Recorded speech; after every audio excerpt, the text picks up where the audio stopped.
We choose to go to the moon. We choose to go to the moon in this decade and do the other things. Not because they are easy, but because they are hard. Because that goal will serve to organize and measure the best of our energies and skills. Because that challenge is one that we are willing to accept. One we are unwilling to postpone, and one which we intend to win. And to the others too. It is for these reasons that I regard the decision last year to shift our efforts in space from low to high gear as among the most important decisions that will be made during my incumbency in the office of the presidency. Throughout my entire public career, I have followed the personal philosophy that I am a free man and an American, a public servant and a member of my party. In that order, always and always, for 37 years in the service of our nation. First, as a congressman, as a senator, vice president, and now as your president.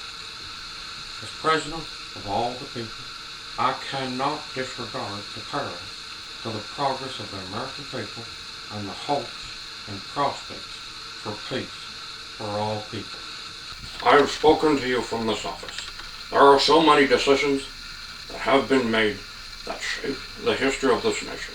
Each time I have done so to discuss with you some model that I believe has affected the national interests and all of the decisions I have made in my public life. I have always tried to do what was best for the nation.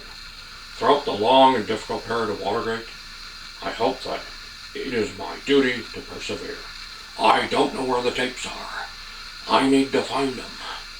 The girls may know. For the first time in the history of our country, a majority of our people believe that the next 5 years will be worse than the past 5 years. 2/3 of our people do not even vote. The productivity of the American workers is actually dropping, and the willingness of the Americans to save for the future has fallen beyond that of all of the people in the Western world. As you know, there is a growing disrespect for government and for churches and for schools, for news media and other institutions.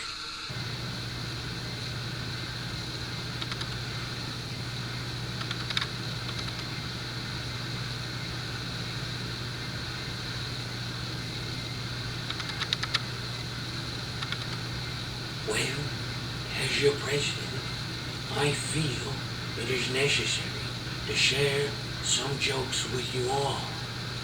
Though I've been around for a while, I can remember when a hot story broke and the reporters would run in and say, "Stop the chisels." But I'm aware of my age. When I go in for a physical, they no longer ask me how old I am. They just carbon date me. My opponent will not rule out raising taxes, but I will, and the Congress will push me, and I will say no, and they'll push again, and I'll say, read my lips, no new taxes. I say it without boast or bravado. I fought for my country. I served and I built and I will, from the hills to the hollows, from the cities to the loneliest towns on the county streets, to take our message of hope and growth for every American to every American. I will keep America moving forward, always forward, for a better America, for an endless, enduring dream of 1,000 points of light. This is my mission, and I will complete it. Hi, I was your president, and Hillary is my first known lady. I love her so much.